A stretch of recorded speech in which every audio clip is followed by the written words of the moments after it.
मला असं वाटतं तुमचा जो विनोदी स्वभाव आहे, तुमच्यातला जो विनोद आहे, तो मला असं वाटतं तुम्हाला आजारी पडू देत नसेल नाही? हा, हे असू शकतं. आता तुम्ही निवृत्त झालेला आहात, परंतु तुमच्याकडे बघितल्यानंतर अजूनही तुम्ही निवृत्त झालेला आहात असं वाटत नाही. याचा अर्थ म्हणजे तुमच्यासोबत हे सगळे जे कार्यक्रम आहेत तुमचे किंवा तुमचा जो स्वभाव आहे विनोदी हा असेल नाही का? हो. तर आता तरी निवृत्त झाल्यानंतर अनेकदा माणसांसमोर प्रश्न उभे राहतात की आता आपण काय करायचं नाही का? परंतु तुमच्या समोर हा प्रश्न नाहीये. परंतु तरी देखील जीवनाबद्दल तुम्हाला काय वाटतं? तुम्ही समाधानी आहात? मी समाधानी आहो सर. बिलकुल बिलकुल समाधानी आहे. कधी असं वाटलं का की आपल्याकडून आता एखादी आपल्या इच्छा अपूर्ण राहिली, एखादी कला अजून शिकायची होती परंतु ती आपल्याला शिकता आली नाही, असं कधी वाटतं तुम्हाला? तसं तर काही वाटत नाही, कारण की माणसाच्या सर्वच इच्छा पूर्ण होत नाही. बरोबर आहे. काही ना काही प्रत्येक माणसाच्या इच्छा असतातच, तर त्या आपण सोडून द्यायच्या असतात. जितक्या आपल्या इच्छा पूर्ण झाल्या असं वाटतं मला की इतक्या इच्छा प्रत्येकाच्या पूर्ण व्हाव, पण तशा होत नाही. खरी गोष्ट आहे. इच्छा आपण म्हणतो की इच्छा पूर्ण जरी झाल्या नाहीत तरी त्याच्यावरती आपण निराश न राहता आपली वाटचाल ही चालू ठेवली पाहिजे नाही का? तर भांडारकरजी, या ठिकाणी आपण आलात आणि आपल्या कलेबद्दल, आपल्या या सगळ्या छंदांबद्दल आम्हाला सांगितलं. तुमच्या आयुष्याला, तुमच्या पुढच्या प्रवासाला शुभेच्छा व्यक्त करून मी तुमचा निरोप घेतो. नमस्कार. नमस्कार.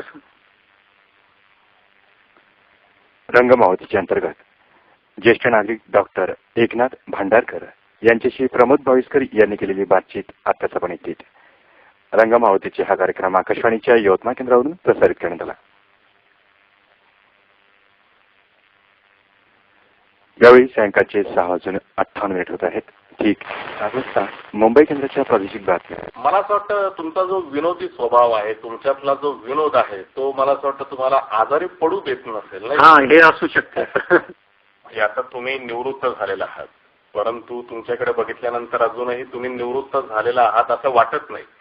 याचा अर्थ म्हणजे तुमच्यासोबत हे सगळे जे कार्यक्रम आहेत तुमचे किंवा तुमचा जो स्वभाव आहे विनोदी हा असेल नाही का? हो. तर आता तरी निवृत्त झाल्यानंतर अनेकदा माणसांसमोर प्रश्न उभे राहतात की आता आपण काय करायचं नाही का? परंतु तुमच्या समोर हा प्रश्न नाहीये. परंतु तरी देखील जीवनाबद्दल तुम्हाला काय वाटतं? तुम्ही समाधानी आहात? मी समाधानी आहो सर. बिलकुल. बिलकुल समाधानी आहे. कधी असं वाटलं का की आपल्याकडून आता एखादी आपल्या इच्छा अपूर्ण राहिली, एखादी कला अजून शिकायची होती परंतु ती आपल्याला शिकता आली नाही, असं कधी वाटतं तुम्हाला? तसं तर काही वाटत नाही, कारण की माणसाच्या सर्वच इच्छा पूर्ण होत नाही. बरोबर आहे. काही ना काही प्रत्येक माणसाच्या इच्छा असतातच, तर त्या आपण सोडून द्यायच्या असतात.